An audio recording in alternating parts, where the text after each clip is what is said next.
Hola, muy buenas, ¿qué tal? Me llamo Héctor, como bien ha dicho Laura, y trabajo de desarrollador en Wallset. Es una empresa que nos dedicamos sobre todo a Smart Cities y a IoT en general, muy centrados en industrial. Ya veréis un poco de dónde viene que usemos plantillas de repositorio y cookie cutter, porque en nuestro día a día nos ha hecho falta, y espero que vosotros encontréis también el caso de uso y os aprovechéis de la herramienta. Vale. Dividiremos la charla en así 4 trocitos pequeños. ¿Por qué usarlo? ¿Cuándo? Un poco cómo funciona la herramienta, aunque no mucho, porque es bastante simple. Y también algunas cosas así, algunos truquitos y algunas herramientas que yo personalmente uso y que os pueden servir de punto de partida para explorar estas plantillas.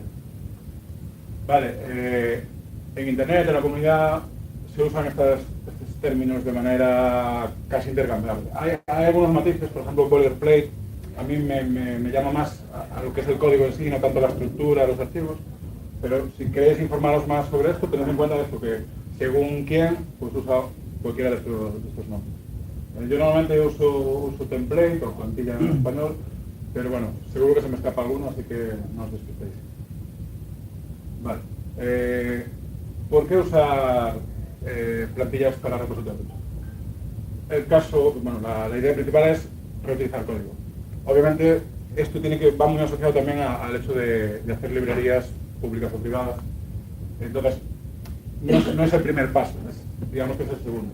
Entonces, tened en cuenta de que no intentéis solucionar todos los problemas de reusabilidad con plantillas porque os metéis en un fregado bastante importante. Y otra manera también de utilizarlo, sobre todo si hacéis mucho script y tal, son los snippets. Bien sea con Bitbucket, con Git, con GitLab. Y dos herramientas que yo he usado y que me facilitan mucho la vida son Catcher y Lepton. Una es open source, la otra ahora creo que es 100% gratis y también sirve muy bien para organizar esos snippets. Al final, juntando las tres técnicas, pues tenemos un porcentaje de un nuevo proyecto ya cubierto sin tener que repetir otra vez las mismas acciones que hemos hecho en casos anteriores. El segundo caso, el segundo argumento a favor de usar plantillas es automatizar.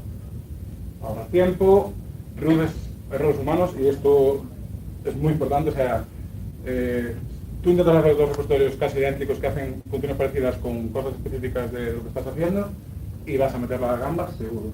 Entonces, si lo tienes automatizado vas a reducir mucho tus errores. Y además, cuanto más dilatas en encontrarlos, más difícil es solucionarlos, ¿no? Porque no tienes fresco lo que estás haciendo y el debugging es difícil. Y al final también nos sirve como un punto de referencia para ti mismo, para todo tu equipo, de todo lo que las mejoras que vas encontrando, los nuevos cambios de estilo que estás introduciendo de manera continua, pues los vas plasmando en tu plantilla. Siempre comparto este cómic de XKCD, un poco de ¿cuándo pasa a ser importante, de cuánto tiempo ahorras al automatizar cosas. Pues si queréis vendérselo a alguien, ¿no? Coges la tabla, hacéis el cálculo y inmediatamente sabéis cuántos días o horas que estás ahorrando. Y os digo que el nivel de ahorro es grande. Después en una transparencia veremos un poco el resultado que yo personalmente en donde trabajo ahora he sacado con números. Vale, y el último argumento es colaboración. Bien trabajes como freelance, bien trabajes en un equipo o incluso en proyectos open source, siempre hay conflictos de diferentes estilos de programación y de explicar las cosas y se llegan a acuerdos. Pues una manera muy buena de plasmar esos acuerdos es utilizar la plantilla. Y es una manera psicológicamente potente de hacerlo, ¿no? Porque si alguien borra un archivo que estaba en el template, sabe que lo está haciendo mal. Si no lo hace y no había nada puesto en papel, pues no es tan grave. Pero si sí que lo hace, inmediatamente pasas la plantilla y dices, mira, te has cargado README. Y hay que hacer README. O sea, no has hecho test y tienes la carpeta ya preparada con tu boilerplate y no tienes excusa. Y bien, esto ya os digo, insisto mucho, es muy importante, ¿no? El factor psicológico de tener algo sobre papel o sobre pantalla, donde todo el mundo ve lo que se espera de su código, ¿no? veremos después en los ejemplos lo que los trozos de código que hemos puesto en los readmes y en otros archivos, y os veréis una idea de por dónde van los tiros. Vale. Resumiendo, reusabilidad, automatización y colaboración. Estos son los 3 puntos fuertes de utilizar plantillas de repositorio. Vale. ¿Cuándo? O sea, respuesta corta, siempre. O sea, le vais a sacar provecho siempre. Vais a salvar tiempo, vais a evitar errores y va a ser un ejercicio bueno para hacer un mejor repositorio. Entonces, casos concretos. Para hacer una librería. Hacer una librería Python tiene su aquel, tienes que tener tu PyPy con su sintaxis, y a menos que estés haciendo librerías todos los días, que no es así, siempre tienes que ir a la documentación, siempre tienes que acordarte de que esto va aquí, de que esto tiene que ir en minúsculas, pues la manera de ahorrarte muchos de esos pasos es tener un repositorio para tus librerías. Después, y este es un caso muy recurrente en donde trabajo, componentes repetitivos. Nosotros, nuestro flujo de datos principal viene de sensores. No tenemos muchos usuarios, hacemos paneles de control para ciudades, entonces los usuarios son unas pocas personas. Donde está la carga real son los sensores. Cada ciudad tiene sus sensores, sus APIs, entonces todos los conectores que conectan esos datos con nuestra plataforma son los mismos datos, son sensores de medio ambiente, de tráfico, pero cada uno te da el formato como bien puede. Entonces, todos los conectores de medio ambiente son prácticamente idénticos. ¿Cómo solucionamos eso? Por un lado, librerías, clientes que apuntan a nuestra plataforma, clientes que apuntan a APIs bastante normales. Eso ya te lo soluciona la librería, pero hay una parte de cómo extraes, transformas y cargas la información y son huecos, es como un formulario. Pues la manera de crear ese tipo de formularios es hacerlo con plantillas. Muy habitual, cualquier framework que hayas usado, Django, Flash, etcétera, pues tienes una estructura bastante repetitiva. De hecho, muchos ya te dan una manera de auto-ejecutarlos, pero yo personalmente nunca sigo las que te dan porque no me gustan. Y una vez que ya tengo una idea de cómo usar el framework muy clara, pues metemos una plantilla. Y pues en cualquier proyecto recurrente. Yo no he trabajado mucho con Machine Learning ni con Data Science, pero sí que es verdad que cuando intentas hacer algún tipo de análisis de datos, más o menos sigues una serie de estructuras. No, el README va a estar ahí, vas a tener una documentación, vas a tener pues un sitio donde guardas las gráficas que vas sacando y tal. Pues aquí también las plantillas os hacen uso. ¿Cuándo no? Realmente siempre lo pongo ahí abajo. Siempre una plantilla, digamos, mínima o base, siempre os va a venir bien. Porque seguro que el chainlock, el readme, los docs y los tests van a estar ahí. Es muy raro que no estén. Pero sí que evitaría meterme en plantillas si no lo tienes muy claro. Es un proyecto muy al principio, que aún no sabemos cómo vamos a tirar, incluso no sabes ni qué framework vas a usar, estás probando cosas. Tienes muy claro qué es algo que vas a hacer. Yo, personalmente, es raro que una cosa no vuelvas a hacerla nunca, que no vuelvas a repetir un tipo de proyecto. Pero bueno, si os pido el cuerpo que no lo hagáis, no sufráis hacer la plantilla porque lleva un poco de trabajo y evitar. Y el caso quizá más cantoso es que tengamos una herramienta que ya nos hace parte del trabajo, que sería como las notebooks de Jupyter, un poco ya nos sirve un poco de esqueleto para hacer diferentes análisis. Vale. En el caso particular de World Sensing, en los últimos 2 años, pues una cosa que a mí me saca de quicio es que hay repositorios, aún hoy los más viejos, que no tienen un README. Y el nombre del repositorio es malísimo y no sabes muy bien por dónde tiras, tienes que preguntarle a alguno de los viejos, ¿este repositorio para qué servía? No, antes de meterte a mirar el código. Entonces, los nuevos, todos tienen README, o sea, ya no hay excusa, porque es que haces un proyecto nuevo, haces una pull request y ya lo ves, o sea, no está en la pull request, ya tienes un div y no hay un div del README, pues ya está, ahí ya nunca te lo pierdes. Lo mismo con los chainlock, por ejemplo, las librerías, pues somos varios equipos que estamos mínimamente coordinados y a veces estamos haciendo 2 o 3 equipos lo mismo. Tú vas invitando al resto a usar las librerías comunes, pero siempre se te escapan. al tenerlos ya en el repositorio, es muy difícil que la gente se olvide. Entonces ya cuando empieza a hacer su proyecto, ya lo tienen en requirements incluso. Entonces ahí ya no hay excusa para que se te escape. Después, ha sido muy útil en el caso de migrar a PyTest. Por dos motivos. Uno, el típico, desconoces la herramienta, tiene la configuración, tiene sus particularidades, no te sale lo que quieres hacer y dices, bueno, ya haré los test después. Lo vas dejando y al final haces un coverage bajo y de muy mala manera. Además, como en el scaffolding de la parte de test ya hay muchas cosas hechas, mucho boilerplate hecho, desde que empiezas a hacer test hasta que los tienes funcionando, el camino se acorta muchísimo. Entonces ha servido para que todo el mundo haga test con mucha más comodidad. De hecho, los repositorios nuevos, siempre hablando de los pequeños, ¿no? Los grandes no siempre es tan fácil llegar a un coverage así tan alto. Los pequeños tienen todos mínimo 90%. Además también, esto no es solo por las plantillas, también es por las librerías. Aquí está el código de librerías, es el código, digamos, que está testeado, que no sé qué decir. Te queda mucho menos código que testear y es mucho más fácil de atacarlo. En el caso concreto de conectores, hemos hecho el cálculo con un div. Del código que tenía un conector legacy al mismo conector actualizado, solo hemos tenido que poner un 5% de código diferente al boilerplate. Eso es muchísimo. Estamos hablando de 1000 líneas de código, solo tenemos que escribir 50 frente a los otros 950. Y ese código además que ya ha sido testeado en otro idéntico en otros proyectos. O sea, es una tranquilidad de desarrollo brutal. Y lo que os decía, en vez de hacer el primer pull request de un proyecto es una cosa bestia, ¿no? Todas las líneas sin contexto, pero tienes que leer todo para entender qué se está haciendo. En cambio aquí vas a confrontar el boilerplate contra lo específico. Entonces la pull request del primer código review del proyecto son, pues en el caso de que sea 1000 líneas, 50 líneas. La verdad es una diferencia sustancial. Vale, pues vamos a la herramienta.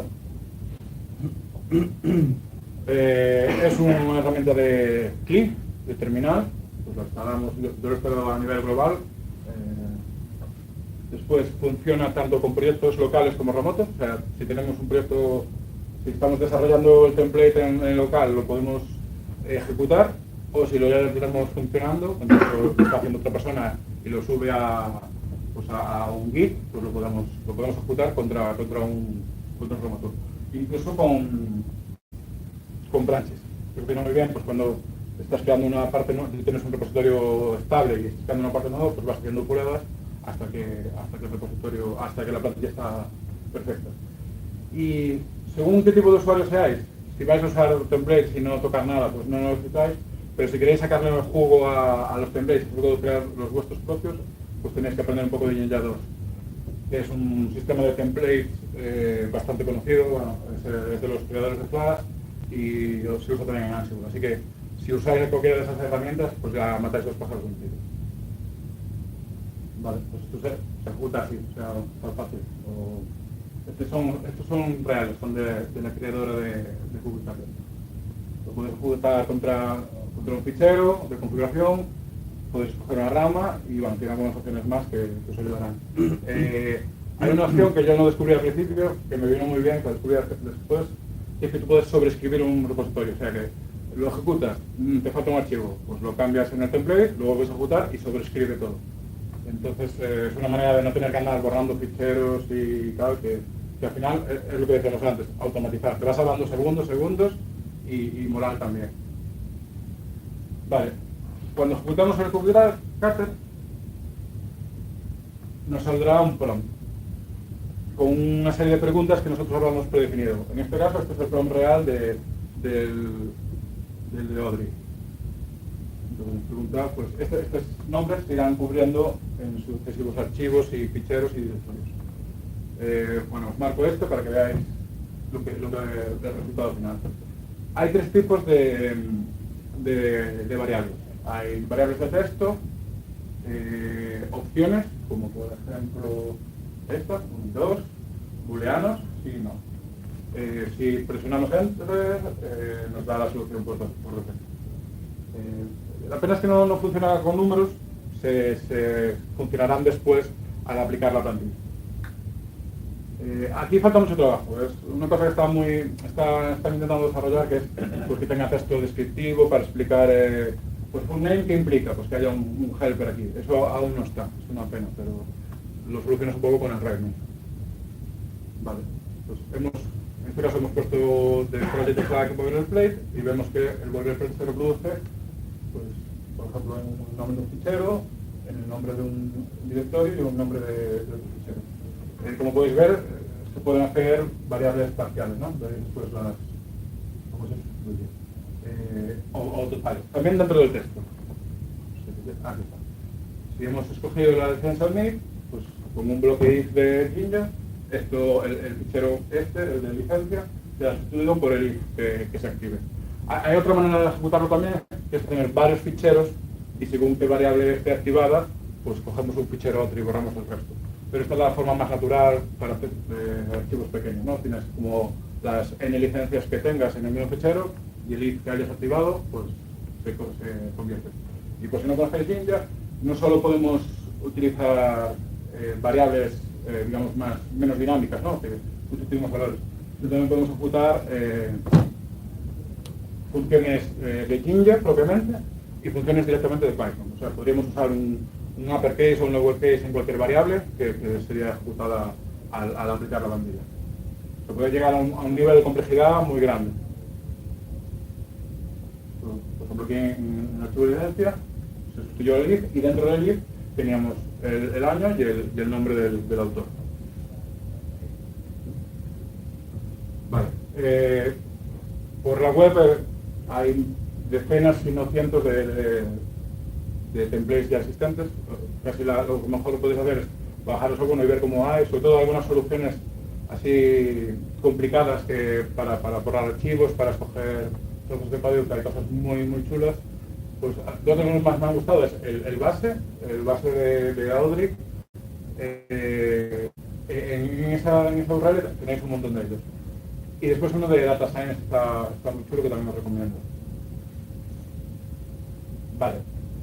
¿Cómo hacemos nuestro propio template? Hay dos caminos parecidos. Uno es empezar desde cero y el otro es coger un repositorio que ya tengáis creado. Sabéis que ese va a ser la base para los siguientes. Le limpiáis todo el código que sea específico y vais sustituyendo variables. O sea, donde sepáis que el nombre del dominio cambia. Por ejemplo, nosotros tenemos tráfico y parking. Si el conector es el mismo, pues donde ponga parking le ponemos una variable. Y después el nuevo conector del tráfico tendrá todo el nombre del dominio distribuido por los ficheros. Vale. A partir de los dos pasos, bueno, al final siempre llegamos al mismo camino, que es aplicar la receta de ejecutar. Vale. Entonces, este es uno real nuestro. Entonces, en este caso cogemos uno que ya existía, le he quitado todos los nombres propios y tal. Lo que hacemos es meterle, por ejemplo, todo esto con de testing. En el caso nuestro ponemos los documentos en docs, un changelog, un readme. Por ejemplo, en nuestro caso tenemos SonarQube, entonces las propiedades ya están hechas por defecto, solo hay que meter el nombre del proyecto, la versión y poco más. Y después esto es una cosa que hacemos desde hace poco, que es poner decisiones de arquitectura dentro del repositorio. Un poco en la idea de esto de tener todo lo que sea posible en el repositorio, pues una cosa que siempre quedaba fuera y que después no se documentaba muy bien, o que era muy difícil de encontrar, era ¿por qué hemos usado Flash? ¿Por qué hemos metido esta librería? ¿Por qué no usamos dos containers en vez de uno? Pues eso va ahí, ¿no? Es una tendencia así bastante reciente, le llaman LADR, Light Attitude Decision Record. Entonces, si lo queréis mirar por ahí, pues a mí me ha gustado mucho y nos ha salvado de bastantes problemas. Vale, tenemos el repositorio limpio con todo lo que queremos, ahora lo convertimos en un repositorio ejecutable desde Google Kata. ¿Y qué hacemos? Subimos el nivel del proyecto un nivel más. Entonces, esto sería, a partir de aquí va todo lo que se crearía, y aquí va la parte de publicar. Como podéis ver aquí. Tiene dos ficheros de hooks, unos para antes de crear la plantilla y otro para después. Esto nos permite, pues, coger un archivo a otro, borrar cosas que según las decisiones que hayamos tomado no queremos. Por ejemplo, si tuviéramos 10 archivos de licencia, escogemos una, pues borramos el otro. Y también hacer un poco de validación. Una cosa que también, en la parte inicial, no hay una validación propiamente en el prompt que te hace al principio. Esto se hace justo después de hacer todo el prompting, se hace en este script. No es la solución óptima, pero es un buen comienzo. Y todas las acciones del prompt van en este JSON. Ya, ahora vemos cómo es. Y como hemos usado una plantilla de Buckecutter que lleva un REM y un Taylor, el meta repositorio también lleva un REM y un Taylor, para explicar cuáles son las acciones, qué deberías poner y si tienes alguna duda, con quién consultar. Vale. Tenemos ya nuestra estructura preparada, empezamos a meter variables. Pues el nombre del proyecto, en este caso, pues Project Slack, le podéis poner el nombre de tu compañía, el tipo de componente que es, lo que queráis. Hacemos lo mismo. Una característica importante es que tenemos que poner siempre Buckecutter. La verdad es una pena que no sea CK, porque la verdad te mancha mucho el repositorio, debería ser un cambio que hay que proponer. Esto sirve para un poco discernir cualquier otro tipo de namespace que tengas dentro. O sea, por ejemplo, si tienes templates de Jinja en tu proyecto, que no se maten contra los de Buckecutter. Te evita eso. Y también, si usas hooks, que hagas algo con los templates antes de ejecutar el prompt, también te ayuda un poco a separar escenarios. Y después, Jinja tope. Realmente, prácticamente yo solo uso ifs, pero bueno, hay cosas muy potentes, ¿no? Loops, macros, comentarios, filtros, las funciones de Python. O sea, si realmente controláis Jinja, podéis hacer unos repositorios muy finos. No os lo recomiendo de todas formas, porque al final es cuestión de eficiencia, ¿no? Con tal de tener una base suficiente, lo más importante es que todo el mundo colabore y esté de acuerdo. Si realmente tienes que ir a algo muy fino, quiere decir que la gente está pasando de ti y tú tienes que ir encima de ellos utilizando estas herramientas. Y eso es una mala cosa. Nombres completos o no, un trozo de código, una parte de un método, o sea, el nivel de sustitución es total. Vale, este por ejemplo es nuestro README base. Ahí le metemos el proyecto de name, esto siempre va para que todo el mundo se acuerde de que hay que usar este tipo de estilo, y metemos llegamos al punto de meter las secciones para que nadie se olvide de explicar de qué va el proyecto, cómo se ejecuta el testing, si hay alguna particularidad, si hay una ISO que no ha resuelto, porque si lo dejas limpio, solo te ponen la intro. La gente sigue los más juniors, esto hace esto, y digo, ya, ¿y qué hace mal? ¿Y qué no estás haciendo? ¿Y qué te has olvidado? ¿Y cómo ejecutas esto? Pues puedes llegar al nivel de detalle que tú quieras. Y este es el Buckecutter de un proyecto. Lo que os decía, valores por defecto, se puede ejecutar, según se va cogiendo el prompt, se pueden utilizar los valores anteriores como por defecto. Por ejemplo, coger el nombre, lo mete en lowercase y quita los espacios, lo reemplaza por underscore.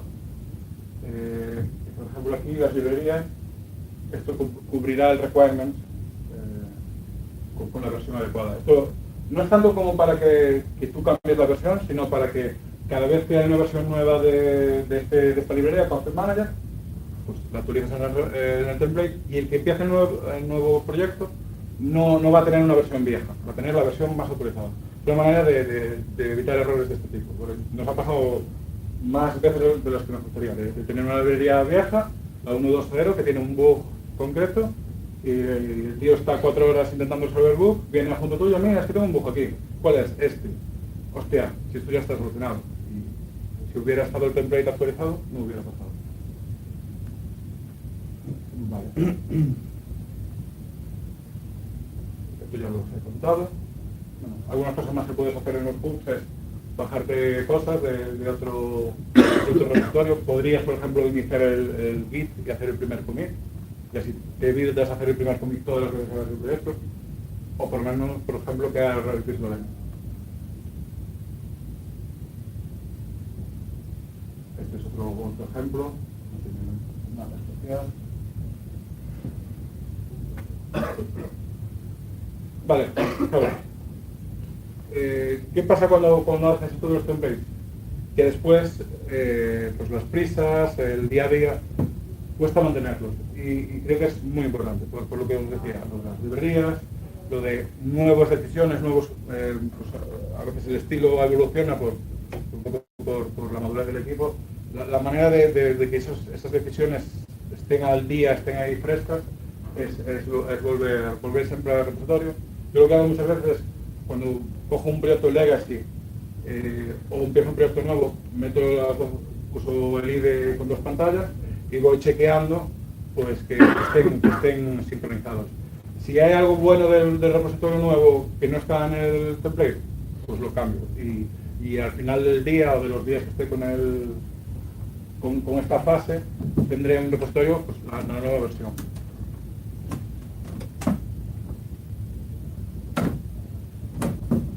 Bueno, y haciendo un poco de continuación de esta parte, empezamos de un repositorio conocido, de uno nuevo, lo adaptamos a la estructura de cookie cutter, ponemos las variables donde proceda, definimos o redefinimos el prompt, el cookiecutter.json, implementamos los hooks. Normalmente esto va mucho en la plantilla, puedes tener una plantilla de cookie cutter donde los hooks normalmente los aprovechas mucho, ¿verdad?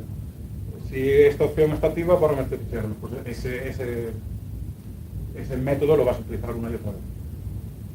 Lo lanzas, lo pruebas. Esto, las primeras veces os va a dar muchos errores. El traceback, como es Jinja, no siempre es todo lo bueno que puede hacer.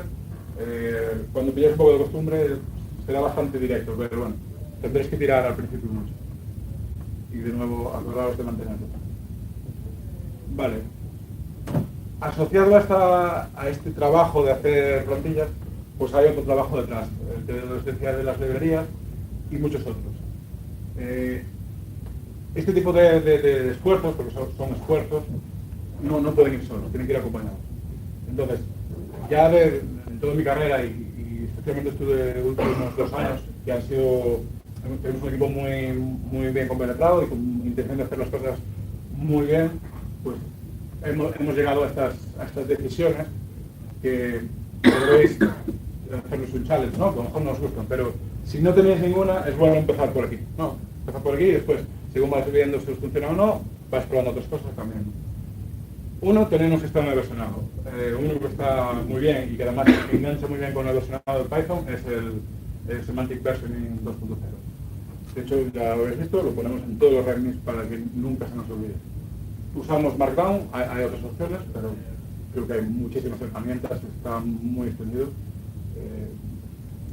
Personalmente prefiero antes de reestructurar test, pero bueno, usad uno, eso ante todo. Después hay que usar herramientas de documentación, sobre todo en proyectos un poco grandes. Nosotros usamos MPdocs y yo en el pasado he usado Sphinx, lo que preferáis. En mi caso, recomiendo muchísimo PyTest. He usado mucho Unitest y mucho PyTest y realmente se nota mucho la diferencia. Supongo que PyTest lo he usado en los últimos 2 años y un poco más. Entonces también, cuanto más tiempo, mejor, teóricamente mejor programa. Entonces también los test creo que los hago mejor ahora que hace 4 años. Pero aún así tengo esa sensación de que realmente la capacidad de reusabilidad del código del PyTest es muy grande. Después, algo que también yo diría que imprescindible es el tipo de changelog, tener un changelog que especifique que hay cambios en la versión, asociado a tener branches y a tener tags de versión. Eso creo que es muy importante. Docker también te facilita mucho la vida en muchos aspectos. Virtualenv también. Es bueno trabajar con ambas para tener todo bastante limpio y muestra mucha versatilidad a nivel despliegue, a nivel unicidad de los componentes. Obviamente PyLink, sea independientemente o a través del IDE, y no me gusta especialmente SonarCube, pero bueno, creo que es bueno tener una herramienta de análisis del código. Realmente, en mi caso personal, casi nunca me sale nada, ¿no? Porque ya el linter ya te va cubriendo todo.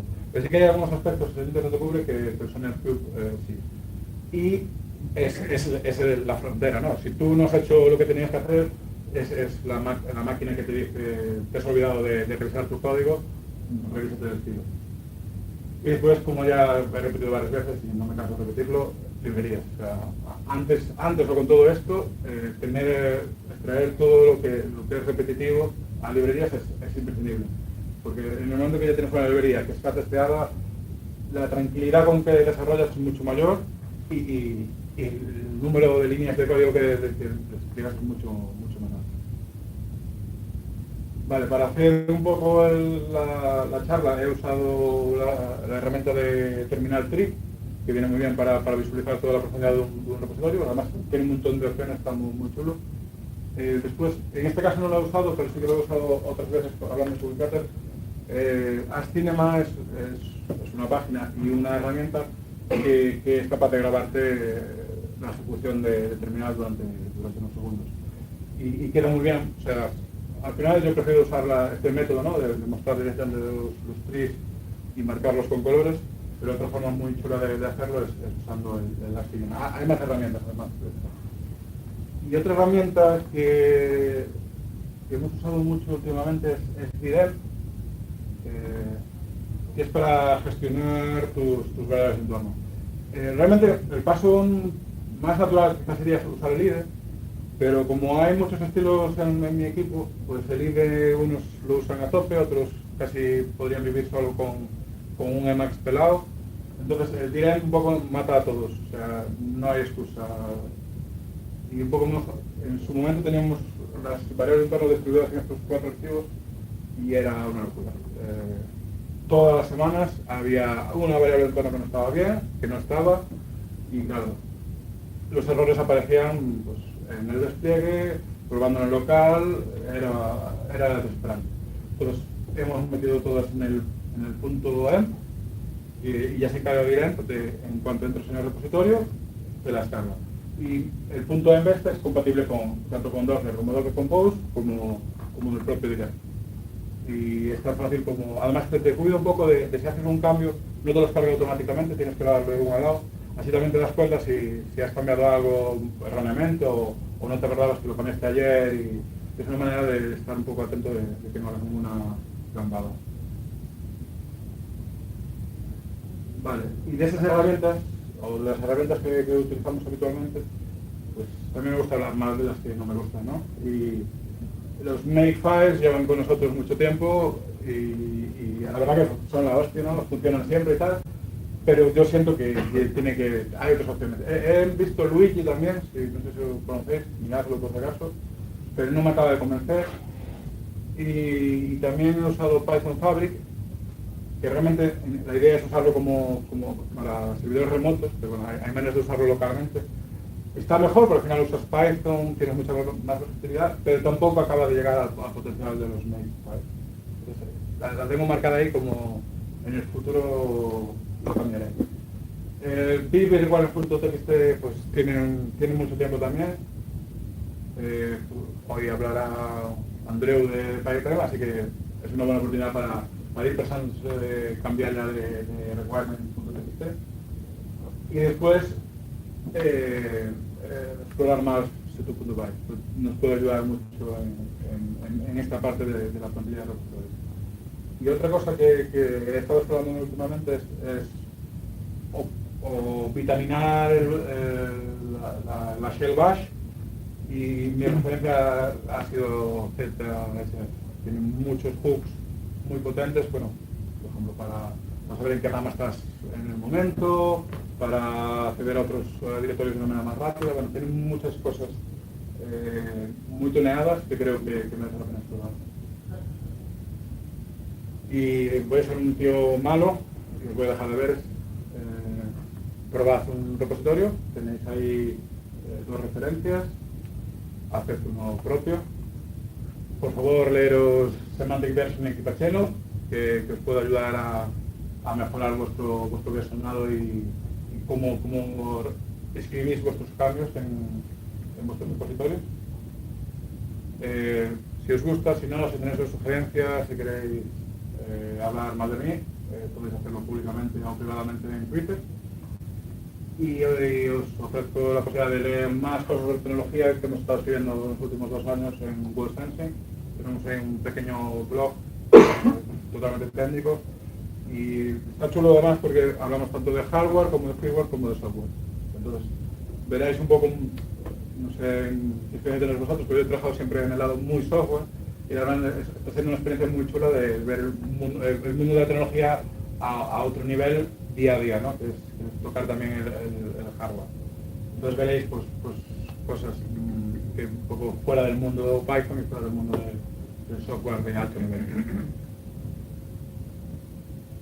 Y hasta aquí. Si queréis hacer cualquier comentario, una pregunta, y si no, después cuando tenemos otras preguntas. ¿Preguntas? ¿Alguien? Yo tengo un comentario sobre eso. Venga, adelante.